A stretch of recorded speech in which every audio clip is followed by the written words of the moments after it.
Technical difficulties. And there we go. Hello, everybody, and welcome. My name is Lainey Rose, and I'm the events manager here at East City Bookshop. It's wonderful to be with you all today, both in person and virtually if you are tuning in that way. We always have something on the calendar here between our busy events program and our 14 different book clubs. One of the exciting things coming up is on June 6th. We will be hosting Jenny Albertini to discuss her book, Decluttered: Mindful Organizing for Health, Home, and Beyond, in conversation with Christine Platt. More information about how to sign up for our book clubs and our events is on our website. Before we get to tonight's event, some housekeeping details. Number one, if you could take a moment to silence your cell phones, we would appreciate it. Number two, if you need a restroom, it's upstairs past the cash registers and the greeting cards. Number three, we will have time for questions tonight for both in-person and virtual attendees. So even if you're watching via Zoom, you can participate. Please put those questions in the Q&A feature so that we can see them and can ask on your behalf. And finally, and most importantly, if you need to purchase a copy of tonight's book, we have copies available upstairs at the register and we'd be happy to help you out with that. I've personally been excited for this book as a lover of Washington, D.C. and the daughter of a chef, as JoAnn Hill invites us to embark upon a mouth-watering adventure through Washington, D.C. to explore food that is both familiar and exotic. In Unique Eats and Eateries of Washington, D.C., you'll discover an extraordinary collection of food and drink experts, exquisitely seasoned by dashes of passion, sprinkles of grit, and pinches of ingenuity. Our author of the evening is JoAnn Hill, who is the author of Secret Washington, D.C., A Guide to the Weird, Wonderful, and Obscure, D.C. Scavenger, and the Unique Eats and Eateries of Washington, D.C. JoAnn has spent more than 20 years exploring Washington, D.C., and has written extensively about the region's hidden histories and peculiarities, active pursuits, and vibrant foods and drink scenes as well. Joining her in conversation is the Deputy Chief Executive Officer, Micheline Mendelsohn, who brings her unparalleled marketing and communications expertise to the Sunnyside Restaurant Group, in addition to years as Deputy CEO overseeing 6 restaurant brands, including Good Stuff Eatery, We the Pizza, Santa Rosa, The Butcher's Sandwich, and Big Top Ice Cream Bar, all fast casual brands. Micheline works on every restaurant from inception to opening day and handles franchise relations, brand strategy, and marketing. Also joining us is hospitality expert Hollis Silverman, who played a pivotal role in the growth of a number of restaurant organizations, most notably award-winning chef Jose Andres' Think Food Group. In 2018, Hollis founded the Eastern Point Collective, the DC-based restaurant group that owns and operates 4 different restaurants in the area. Hollis was named the Restaurant Hospitality Magazine's Power List as one of the top restaurant operators changing the industry. Please join me in welcoming our guests of the evening. Woohoo!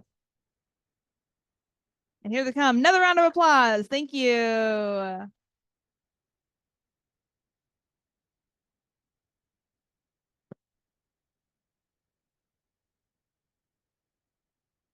Well, hello. Hey, everybody. Hi, everyone. Thanks so much for joining us. I'm JoAnn Hill. I am the author of Unique Eats and Eateries of Washington, D.C.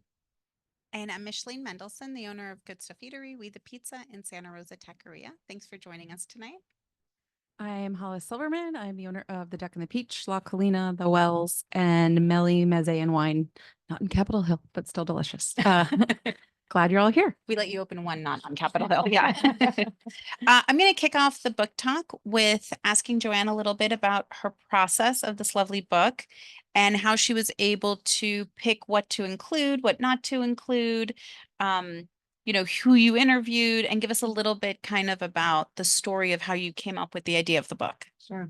All right. Well, thank you. And thank you, East City, for hosting us tonight. So this is my 3rd book. I've lived in DC for about 25 years, and my first 2 books are also DC focused, but this was the book that I always really wanted to write. And so my books are all part of multi-city series books. And so I knew that this book existed for other cities. And of course, I wanted to write the DC version. And so in this book mostly there's about 100 different eateries around the DMV. I would say about 80% are in DC, the other 20% Northern Virginia and Maryland. And they range from restaurants to markets to food trucks to bakeries, ice cream shops, distilleries. They run a really wide, extensive range. And so it was very, very hard to narrow down which ones were going to be included. I actually had a list of about 180 different places that I wanted to include. And my publisher continuously told me to narrow it down, narrow it down. I was able to kind of work in a couple underneath different chapters and be a little slick that way so I could include some more. But my whole goal, I had a lot of different goals. One was to have a nice, diverse range of eateries. So everything from mom and pop to, $3 pupusas on the corner to high-end Michelin establishments. I also wanted to make sure there was a range of cuisines that represented the DC area. And so diversity looks a lot of different ways. And so I wanted to make sure different cuisines were represented, as well as I said, different price points, different individuals from different backgrounds. And then the most important thing I wanted to include was the stories of the individuals. And so this book, of course, talks about the food and the drinks. And I do say, kind of different platters and different dishes to try, but I talk a lot about the individual stories. And so their backgrounds, their motivations, kind of what led them to this career. And so you learn about the stories and the people behind the food and drink and not just the food and drink. And as you were going through, were there one or two stories that really kind of stuck out to you? I mean, I'm sure there were many, but maybe like you can just give us a few highlights of ones that you thought, oh, I didn't know that about the restaurant, or I didn't know that about that, person or family or whatever it is. Yeah, absolutely. So one thing that struck me was that whether I interviewed an individual who learned how to cook when they were 5 years old next to their grandmother, or someone who was classically trained in France, there were themes that kind of existed throughout. And so nearly every individual attributed the same aspects of why they went into this kind of work: family, tradition, upbringing, culture. Those themes and those aspects came up time and time and time again. And I'm sure the two of you can speak to all of that. And so some of the stories that I really fell in love with or that really resonated with me were a lot of individuals who came here and wanted to bring their culture and their food to DC into the forefront.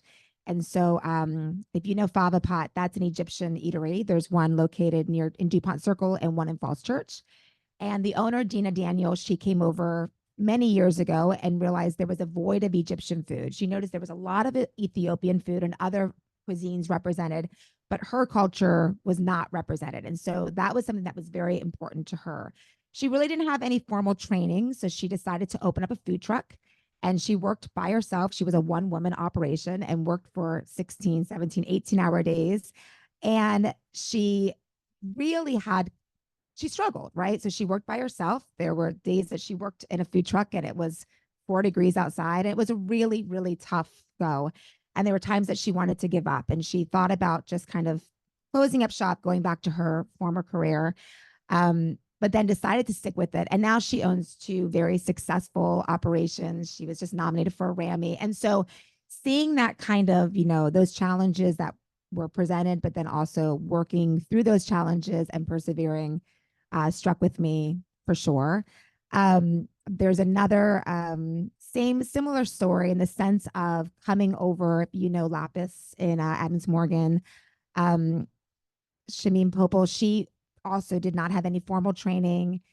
She and her husband, they fled Afghanistan. They came over 30 years ago to make a better life for their family. And when they came over, she wanted to make sure that she was cooking Afghan food, and she wanted to make sure that her family wasn't eating fast food and wanted to eat very healthy. And so she would be on the phone with her uncle and with her relatives and get family cooking recipes and cooking lessons via phone. And so she decided she learned how to cook. And so fast forward, they opened up a couple different eateries and now has this incredible eatery and restaurant. Then again, self-taught. But again, seeing a void, seeing something that she wanted to bring to her family, and then of course to the greater DC area and nourish the city. Those stories definitely I think it's so resonated. interesting because, what to put on your menu or what kind of a restaurant you want to open is such an interesting discussion that we go through, as restaurateurs. And maybe Hollis, you can tell us a little bit with how you came up with the Duck and the Peach first, obviously, and then how it led to all the other Sure. openings? So I've lived on Capitol Hill for quite a long time and have had gone from my husband and I together, dog, and then one child, another child. Children are growing up. And so really seeing Capitol Hill grow and looking at what I thought the neighborhood could really use. So decided that people really love number one restaurants because it brings people together, and thought that having there were a couple great restaurants that had already opened, like Roses down on 8th Street had gotten some like really great accolades, and 8th Street was really coming up, and I was like, okay, Capitol Hill could get another destination restaurant. So wanted to do some new American concept. I thought something that was a bit like a dinner party where the food was really wonderful ingredients, really delicious, maybe something a little fancier, a little different technique than you would do at home, but something that just made you have this really delicious experience.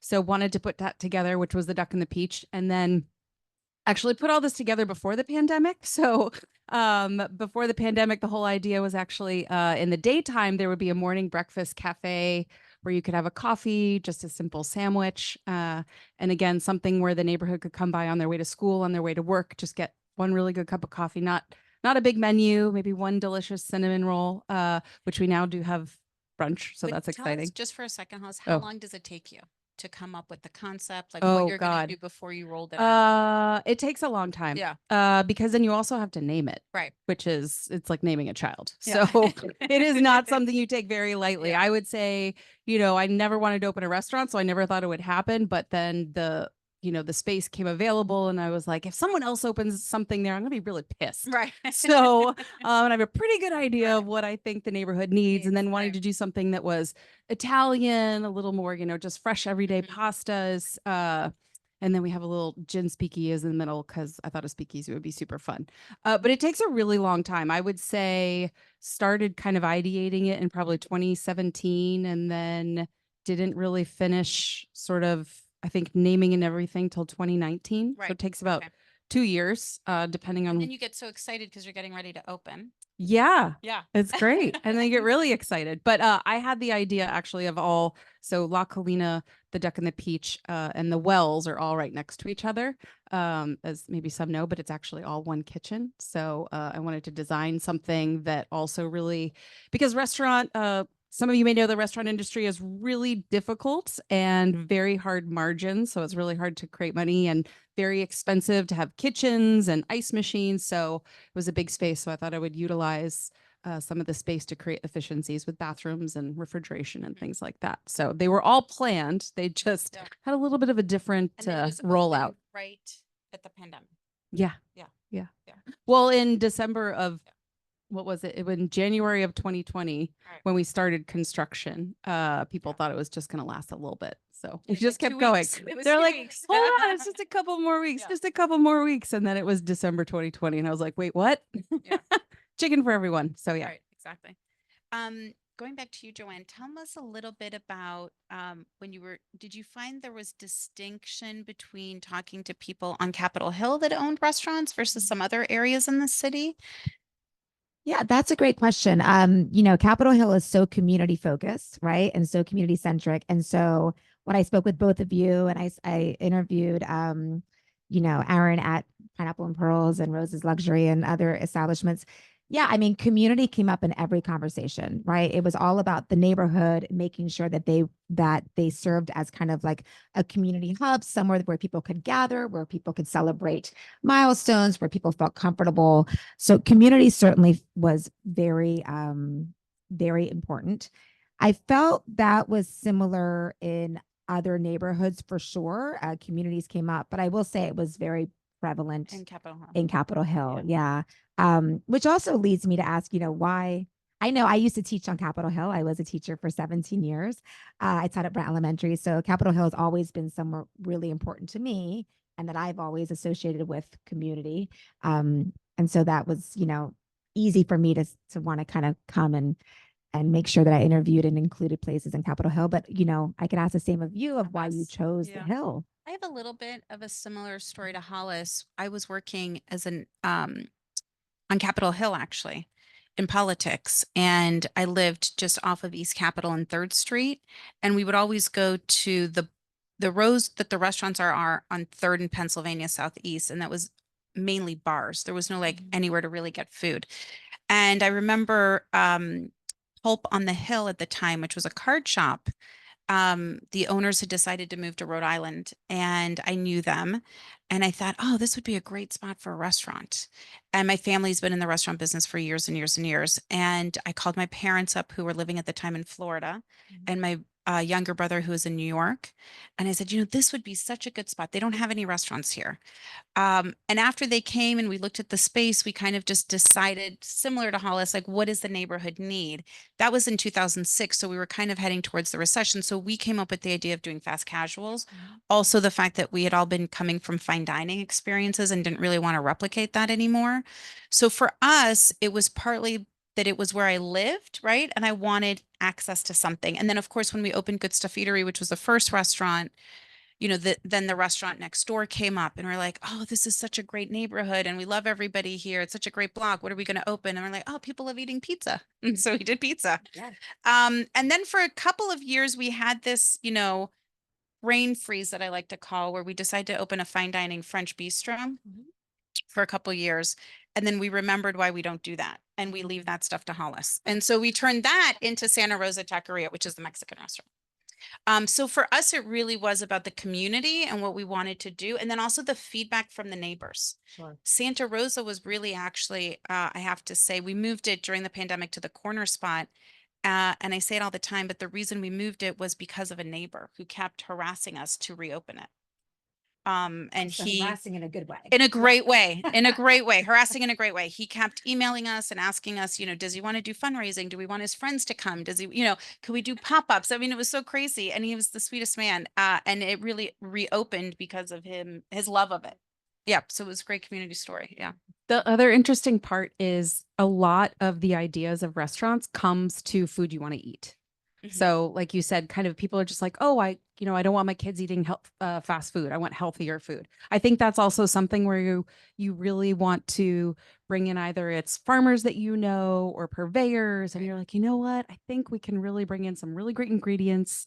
We can make it so it's really delicious and it's just maybe a little healthier. I know there's certain things that we do on our menus of trying to lead into some more anti-inflammatory. So we do a lot of goat milk and goat butter and buffalo things. And people are like, what? I'm like, well, so you're kind of like, let's also, as a restaurant, you have a lot of buying power. So you can really ideally help with a lot of more sustainable movements. And so if you can get people to do it at a restaurant, then maybe they'll do it at home. Right. So it's kind That's of right. another avenue of things that you want to hopefully bring to a community.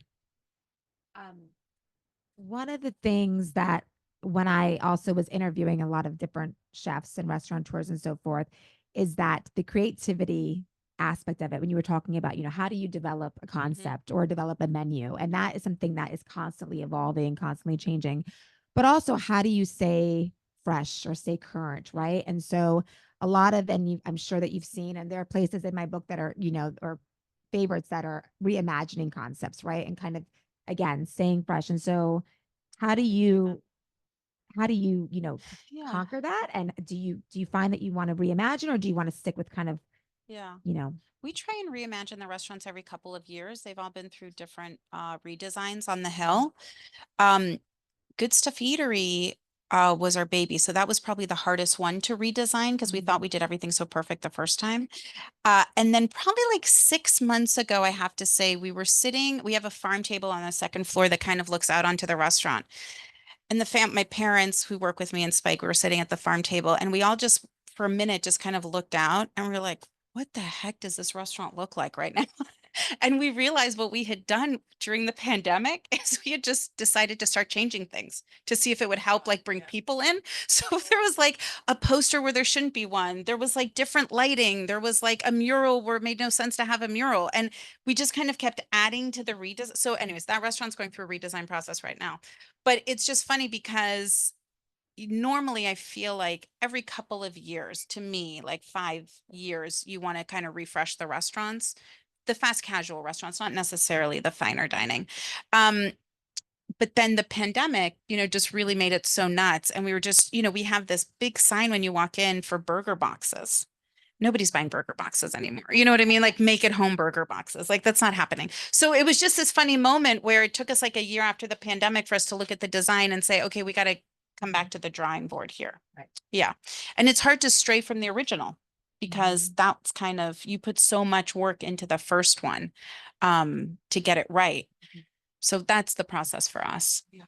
I would say keeping it, one thing is you want to keep it really fresh also for your team. So, making things seasonal, new ingredients, constantly trying to just keep it fun and different, because in restaurants you come in and you do the same thing every single day. So trying to really keep it fresh, keep it new. So trying to inspire, looking at different ingredients or different spirits, or bringing in different vendors, or, going, like we did a farm trip to find this like really awesome rancher out in Paris, Virginia. And so we're like, great, let's do Wagyu beef, and so just trying to keep it seasonal, I think really helps. But I will say, because of the pandemic, we're trying not to change things, because we constantly just changed and changed. And all of a sudden you're like, wait, we're all these things that you're doing. And you're like, okay, wait, This is too much. this is Right, too much. right. This So is too much. silly. So we Yeah. did like iterations of, we did like a pasta club. We did like all these different things. And then everybody was just kind of spinning, because you're just trying to survive and basically pay people. So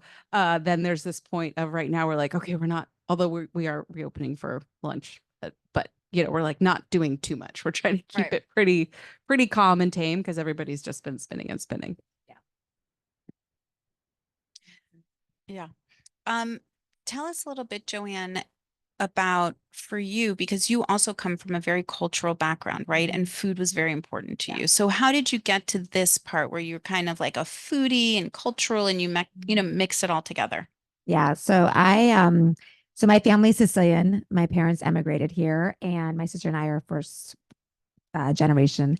And there was no aspect of any day that didn't revolve around food. My mom cooked every day, pasta, tomato sauce from scratch. She worked all day. She would come home, and I think as a kid, you don't realize how hard that is. And now as an adult, and I don't have children, but I work, she would come home and she would still cook, home's meal from scratch at 6 p.m.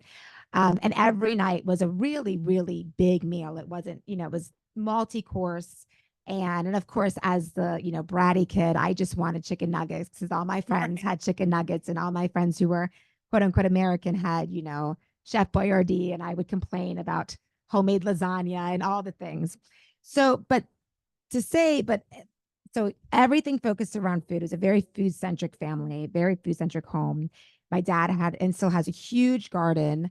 So everything was from the garden, had a fig tree that he would cover, it just all Like the the whole things, thing, the yeah. whole things, at 5, I was eating farro and olives and chunks of provolone. So really, really focused on food. And that stuck with me and my sister our entire lives. And so we are huge food people.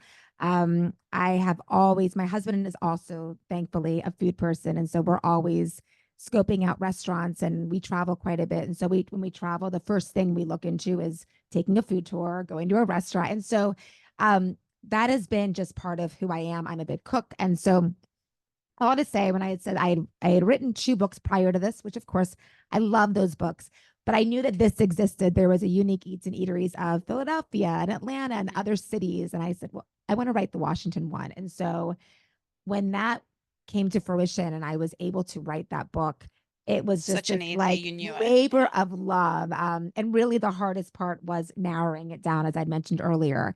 And so I had a sense of, I feel like with a lot of things, right? You go into something thinking one way. And so in the beginning, when I started writing my book, for some reason, I really just was looking through the lens of restaurants, right? You think of food, you think of eateries. And for me, it was restaurants. And so there were certain restaurants that I wanted to focus on, that I wanted to make sure that I included. And I started reaching out to those individuals. But then it started evolving, or I would talk with restaurant owners or talk to chefs. And they said, do you know this person? You should really talk to this person. Or do you know this establishment? Do you know this market? This is a really fascinating market that you should include. And so it evolved, and thank goodness it did, because it's not just restaurants, right? And that's not what food and drink is about, right? It's about the food trucks and the markets and the chocolatiers and the ice cream establishments and tea. There's so much that is involved in the food and drink scenes. But also what I found too, and I'm kind of going to lots of different Oh, that's tangents, okay. but But it goes back to the community, right? How right. like And one thing leads to another. Yeah. well, and I mentioned so many different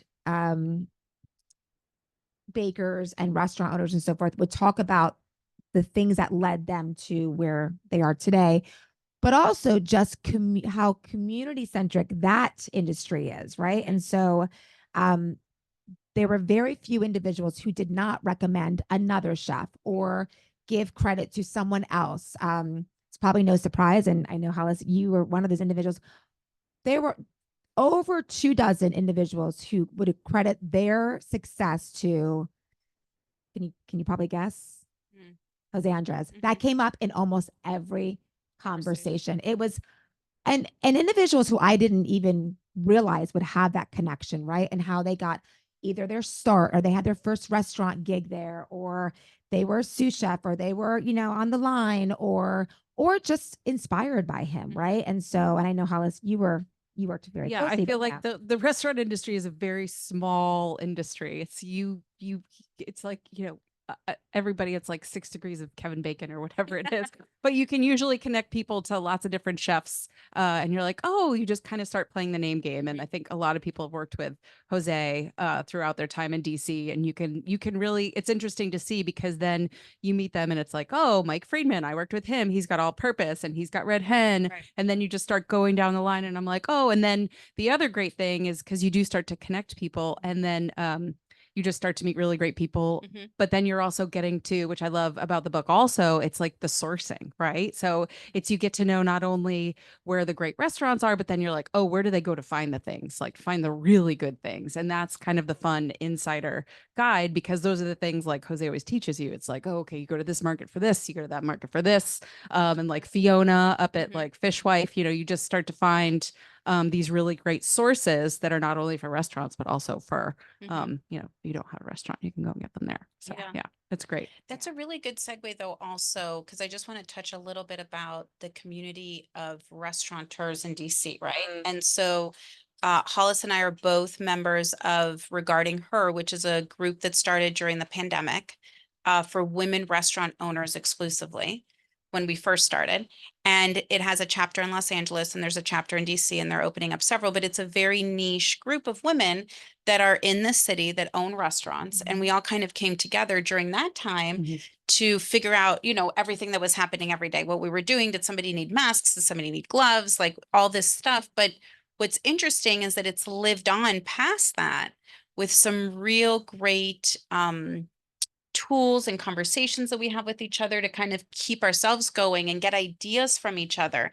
And that is very unique to DC, because most groups, are very proprietary. They don't really share that information.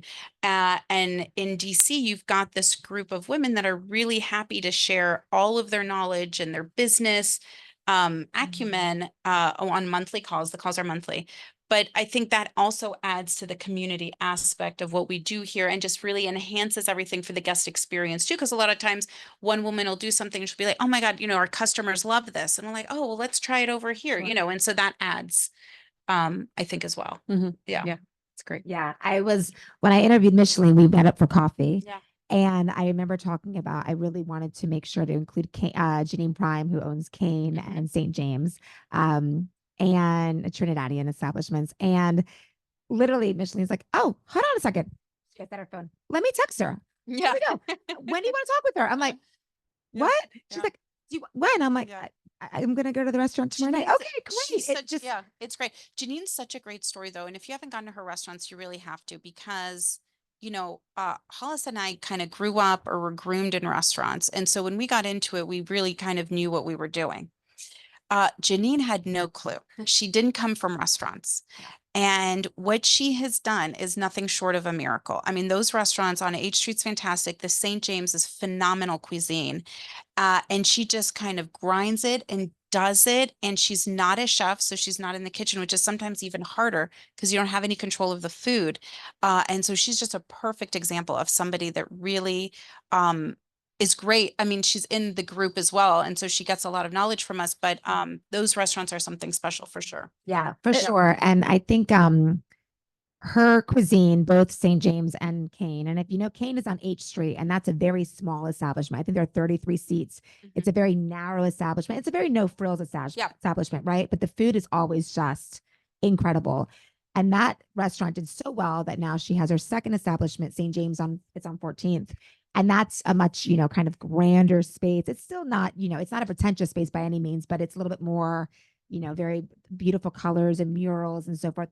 But if anything, I learned, she talked a lot about just how unique Trinidadian fare is. And she spoke a lot about when many people think about Caribbean food, a lot of people's first mind goes to Jamaican food, right? That's and there's nothing, and Jamaican food is wonderful, but kind of shedding a light on Trinidadian food draws upon so many different influences from, India and other influences, and it's very different than Jamaican food. And when you taste the Trinidad and you're like, oh, wow, there's these delicious curries and delicious, it's just, she's done, like you said, she's done an incredible job. That's also what's great about DC, right? Is that because it's the nation's capital, we really foster people from all kinds of different backgrounds coming in and opening like the fava pots, and all those different spots, which I think is super unique to our city. Absolutely. Yeah, for sure. Yeah. Were you going to say something, Hollis, about Janine? No. Okay. All right. That's okay. We're very used to cutting each other off, so it's fine. I think we're going to go to some questions from the group. If anybody has any questions, or if anybody wants to ask any additional things. I mean, we could talk about restaurants and ourselves all day long. So please, yeah. We're going to repeat the question. Yeah. All right. So a couple times recently, we've been out at neighborhood restaurants, good meal, good service, and we feel like we're the only people in the restaurant. But yet there's a parade of, to go, the mopeds and whatnot. So I'm curious, as restaurant owners, as someone who's thought about this topic a lot lately, like where do you see the future of in-restaurant dining versus Great question. So the question is, where do you see the future of restaurant dining, takeout versus dine-in? I can speak to our spots on Capitol Hill. I find the apps the most annoying thing ever in the history of the world. I would never, ever do them. They're like this necessary evil that we're actually weaning ourselves out of, because I think they bring down your guest experience. But having said all of that, they were probably the only way we made money and stayed open during the pandemic, having said that. So, the problem with the apps are, if you're ordering a meal, it comes into a restaurant that is prepared to greet customers, right? And make food as the customer comes in. And then you throw at them like 20, 30 tickets coming in from an app. And the customer that's in the store loses that experience, and there's no way to get that. It's just like it's just a timing thing. So for us, we're kind of killing the apps, but having said that, at the same time, we're trying to think of many reasons and ways to build customers coming back in, because we're down at all of our establishments. People aren't coming in as much. And I think that's partly because people are staying home more, people are cooking more, and people got used to not going to restaurants, right? And so now coming back to restaurants is a little bit harder for people to change their mindset.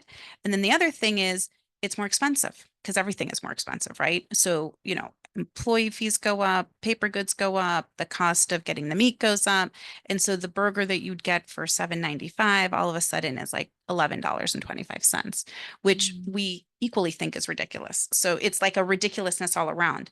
And so I think that's partly it. So for us, I think people will eventually come back to dining in, because the most important thing restaurants provide, in my opinion, I think Hollis will agree, is that community, right? It's like you get to talk to each other, you get to build memories.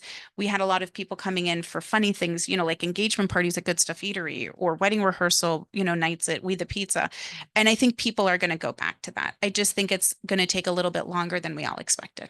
That's at least fast casuals. I don't know.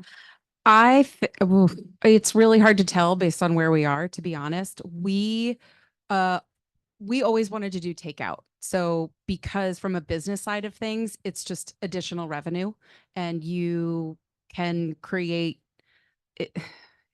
Yeah, it's additional revenue. So you're already open and you're basically trying to make a little bit more money if someone really wants it at home. So we started, we have everything available for takeout, and some of it is not perfect. When we originally opened, it was all meant to like reheat at home, and we've transitioned. And I found that there's just some people that don't want to go out to restaurants. There's some people that don't want to cook. And there are people, I mean, I remember I was like, nobody's going to want to have fish and to go. And I remember this one guy called me. He's like, I want the fish. I was like, I don't want to sell you the fish. Like, he was like, but this was in the pandemic. I'm like, I can't put the fish to go. And I kept having all these people call, and they're like, we want the fish to go. I'm like, oh my God. Yeah. Okay, Yeah. we're going to do the fish to go. And that's the hard part, because I'm like, it's not how I can control it. I can Right. control as much as possible and put it in front of you and make sure it's salt's perfect. And the some atmosphere. people, and the atmosphere and all the things. So I'm not sure. I really hope that people do come back in restaurants, but I really hope people also think about restaurants and small businesses as a part of their community and as their neighbors, and look at the nights that aren't Friday, Saturday nights, right? Come in on a Tuesday.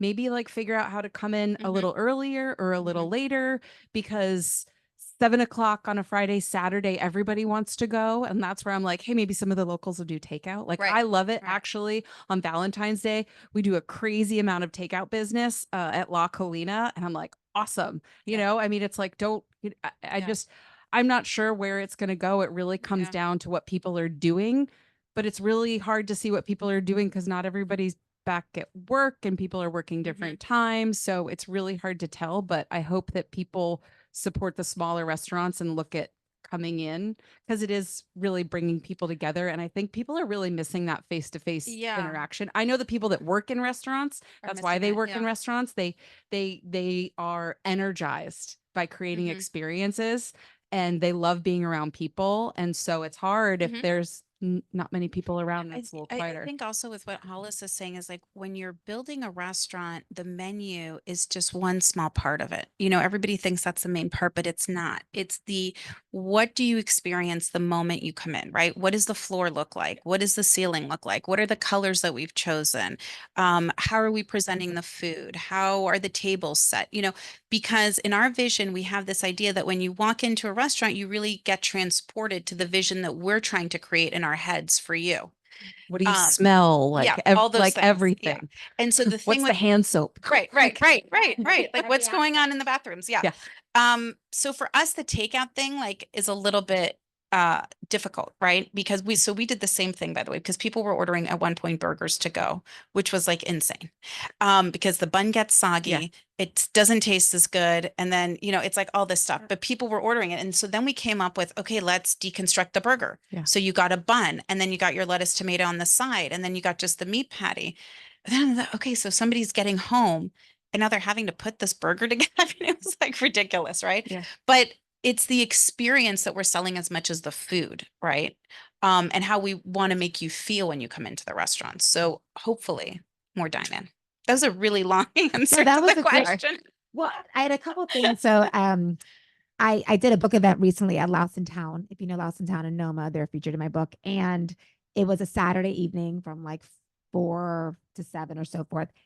And I mean, there were certainly diners there, right? It was a Saturday, but it was just, and I was set up right by the front door. Every 30 seconds, someone came in to pick up an order, and it was just like a revolving door. I mean, I must have been this 3 hours over 30. I'm like, I literally lost count.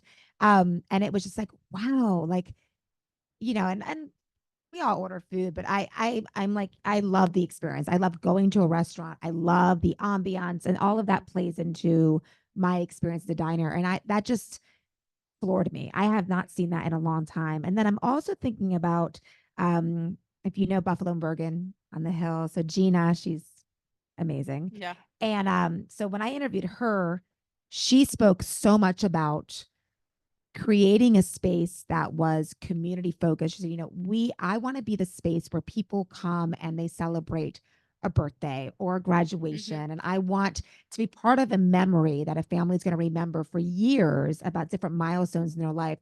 It was so important to her. I honestly, she's like, you can write about the food, but she's like, but that to me is the biggest reason why I'm in this industry.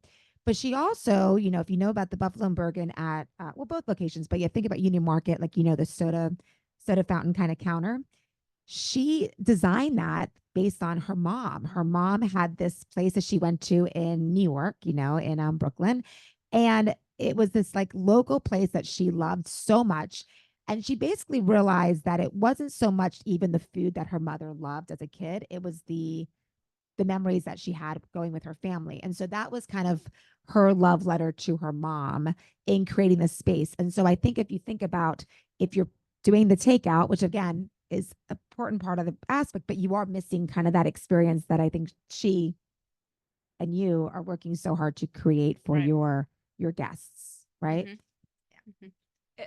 Counter Good to that, though, question. of course, it was nice to be able, again, this was a guest story, and I remember they were moving, and they had a child that was unable to like come into the restaurant, and so we were able to pack it up, and they had come in before and they loved Oh it. yeah, that's great. And so too. like yes, you have these things where they can do the takeout, so it's Right. I don't know, it's who knows. Yeah, You yeah, know? yeah. What did you find the most rewarding or interesting after completing your book? Okay. So the question was, what did I find the most rewarding after completing the book? Well, it was definitely rewarding during the book when I got to eat at all of the establishments. That is like bar none. Yeah. I ate and drank at every single establishment in this book. Now, my husband helped a lot. We would call it Sundays. We'd go for like triple dinners. So we would go to, especially if I went out to Rockville, right?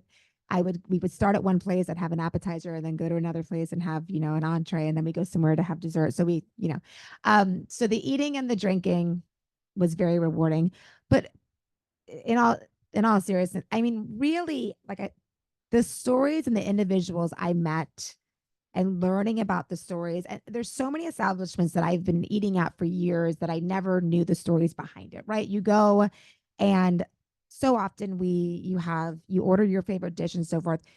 A lot of times that dish, there's a story behind it, right? That dish was something that the chef learned from his grandfather, Right. or so forth, right? And so learning those stories that, so many of us aren't privy to knowing, that was super rewarding.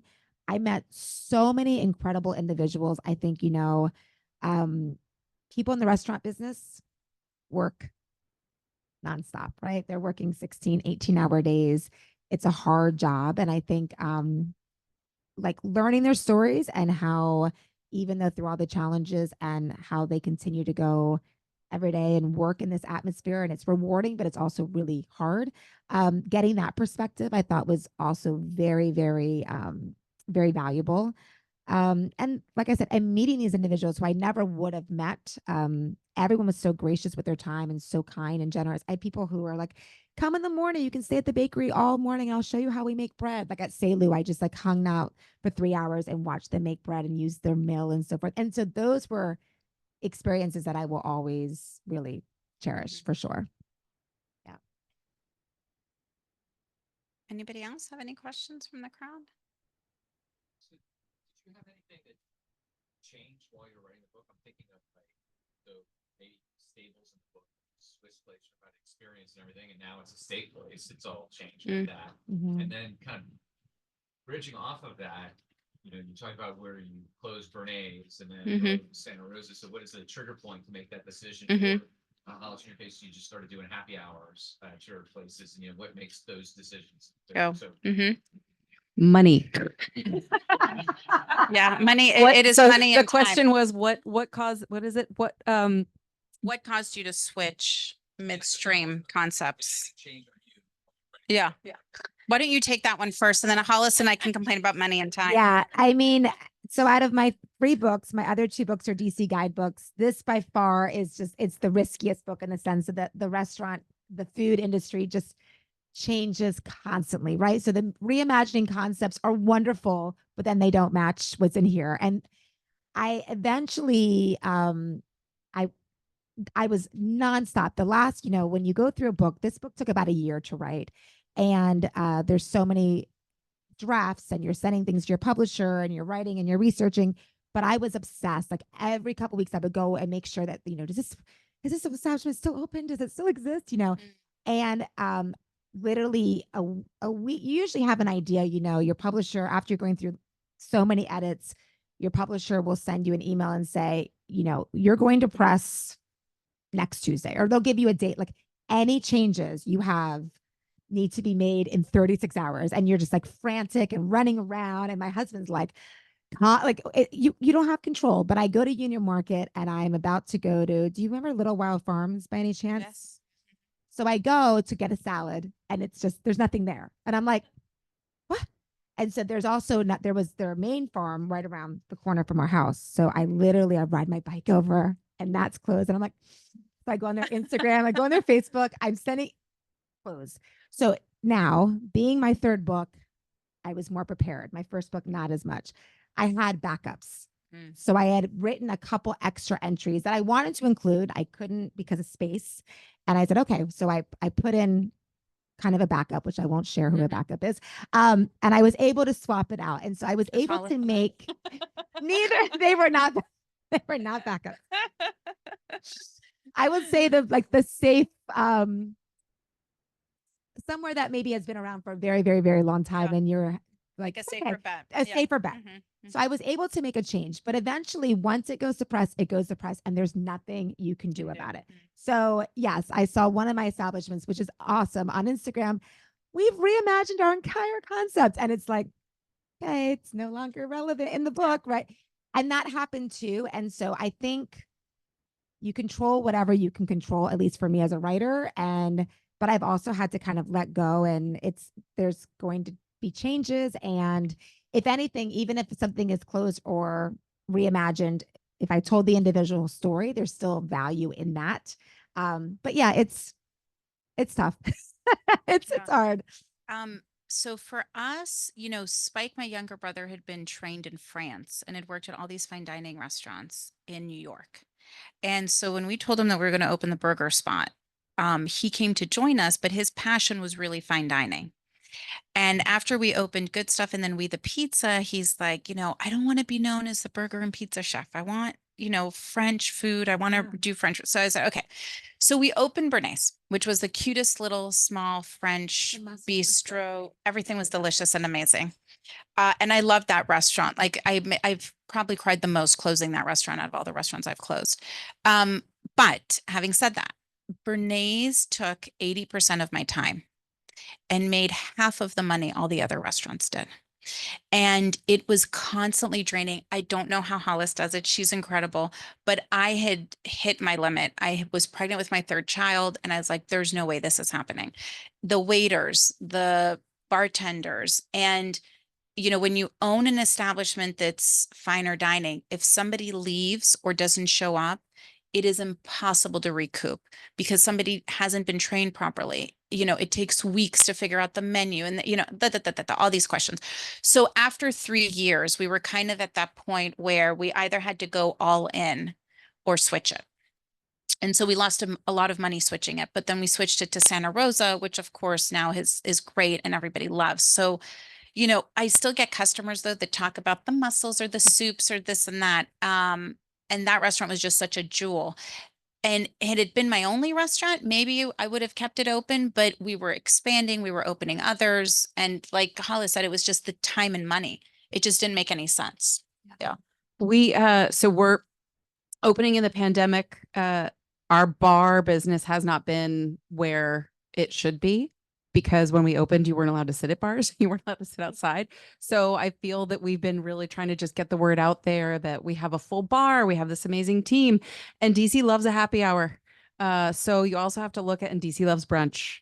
So those are the things that you have to look at. We started brunch a lot earlier than I thought we would, but people love brunch. So you really have to look at what the neighborhood is and what sells. And you're like, okay, well, let's build something that will work and we know will bring in some volume. And for me, I hate discounts and happy hour because I don't think you should be discounting things that you create.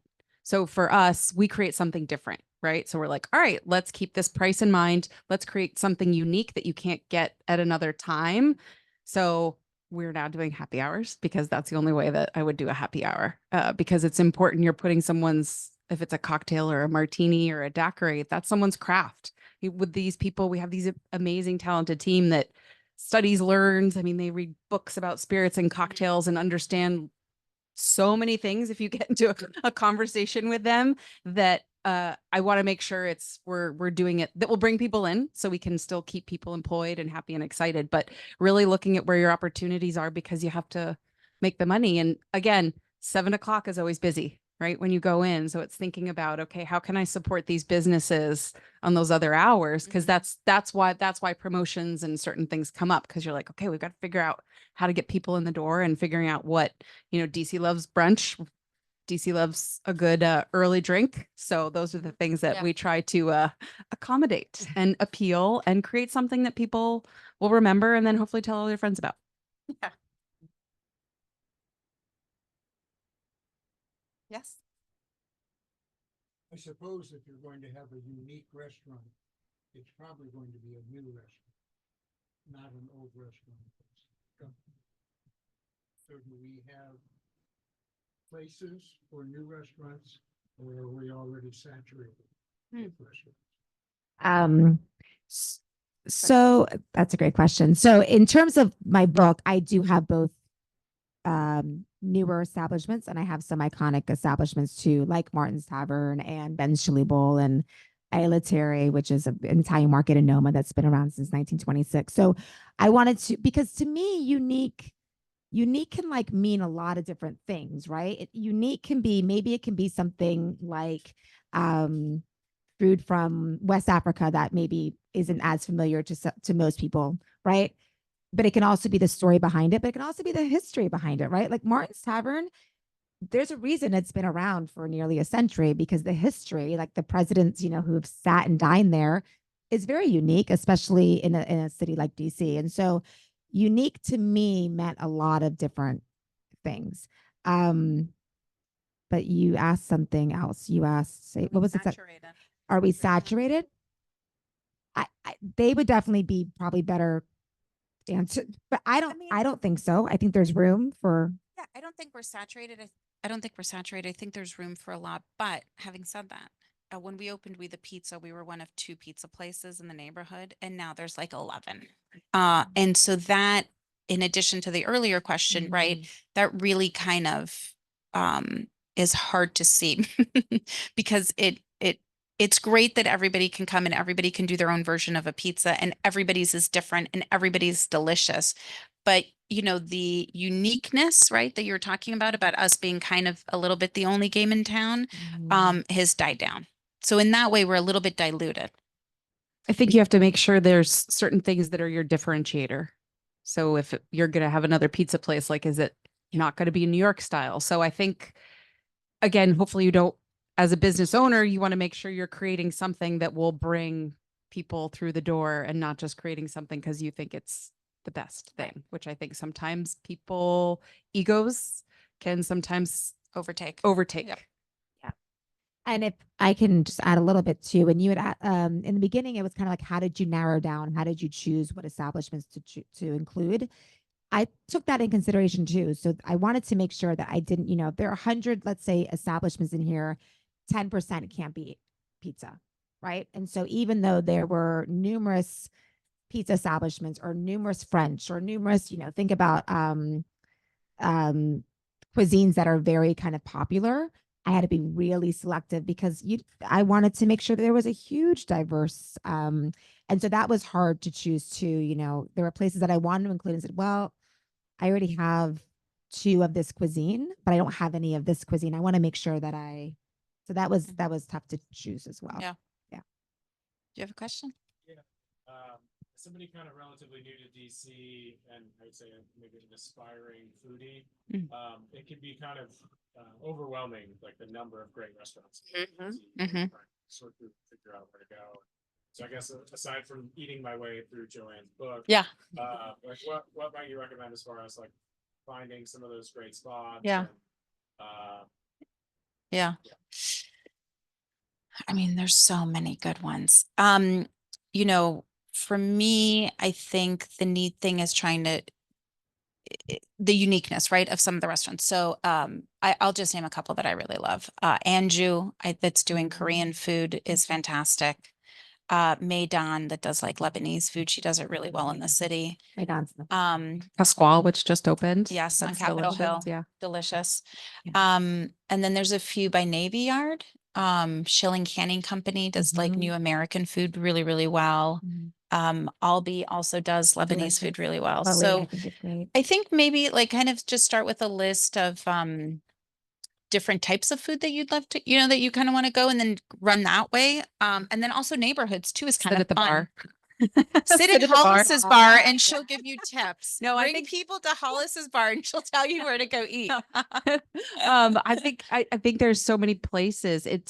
You can It's kind hard. of, it's really hard to tell. I think a fun part is to look around. I would also say look at maybe if there's certain people involved in certain charity events. So you can sometimes look at like what restaurants are supporting different charities and things like that, because I think it's also important to support people that are doing great things. I'm going to So- do a plug. Okay. I'm going to do a plug for DC Central Kitchen, which if you don't know that organization, you should look them up. Yeah. They do an event every year called Food Fight. Yeah. And they include almost every single restaurant in the city. Yeah. And you can buy tickets and you can get little bites from everybody and Mhm. pick up everybody's business cards and go around, and they've got a stage performance that they do that's amazing. And then of course their charitable work and feeding the homeless. And they have a culinary program as well that they do for people that were incarcerated to put them in jobs in most of our restaurants as well. Yeah. So that's sorry. I just Yeah. thought of that No, right no, off the no, bat, it's a good- because those it's- massive events, Yeah. right, are great because all the restaurants are there and they do one of the biggest ones in the city. Yeah. So picking a couple of those to Yeah. attend to is a really great way It's a great idea. to taste some things. Yeah. And then you're like, oh, okay. Yeah. And one thing else I'll add that I think we're all creatures of habit, and that's a good thing that you want to support your neighborhood restaurants, right? You Mhm. certainly do. But I also think that and I'm guilty, we're all guilty of that. Sometimes we stay with our neighborhood and we go to the same kind of like local haunts the tried and true, right? Which is, there's nothing wrong with that. But I think, and I'm hoping that my book, and of course other, like, venture outside of your neighborhood too, right? There's really great food in other neighborhoods that are maybe lesser known. There's some really great food in Anacostia that's not as, I think people think of Anacostia more as a food desert. And there's really like Open Crumb is a great place. That's a tiny takeout place, but it's delicious. Don't be afraid to kind of venture to new neighborhoods. And yes, it might be a little bit of a trek, but there's some really good food in different corners of the city. And even, like I mentioned Rockville earlier. I used to think of Rockville as like, I might as well go to, West Virginia. Like that's how far it was. And then I went and I started eating on the Pike, and I was like, there's so much good food here. And so it opened my eyes to other areas too, that I necessarily didn't venture to before writing this book. And so that would be something that I would Yeah. I think advocate for also, too. Eater, if you sign up to eater.com for the DC list, they always kind of publish. And The I'm gonna Washingtonian. I was just going to say, is it the 100 list from them? Yeah. Yeah, they do a 100 want- list in yeah. DC Mhm. that I've often just cut out and then just start Yeah. going down and knocking them out. Yeah, for sure. Throughout the year. Yeah. Yes.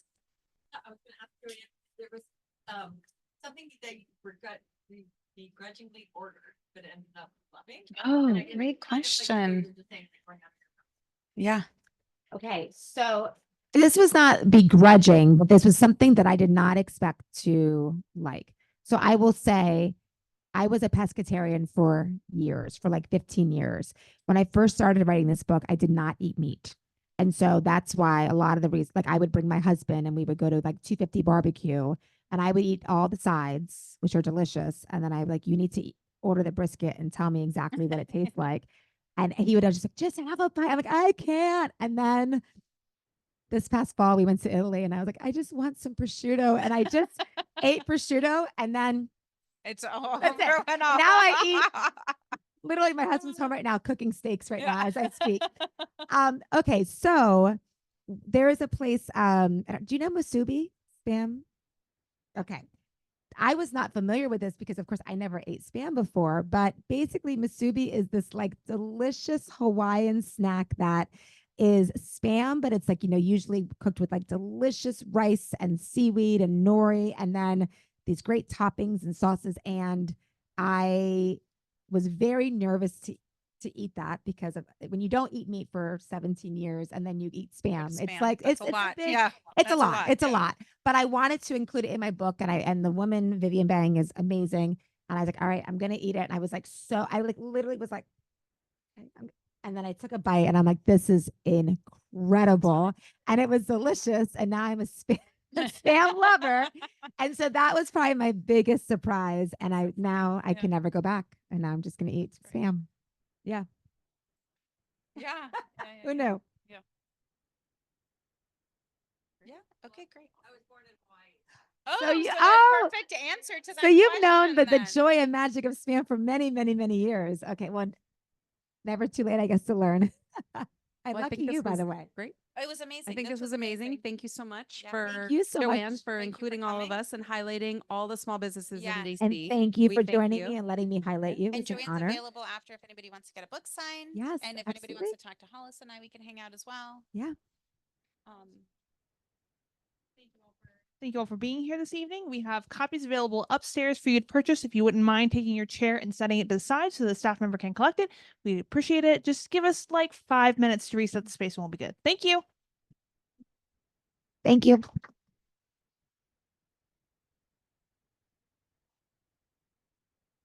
Oh, yeah.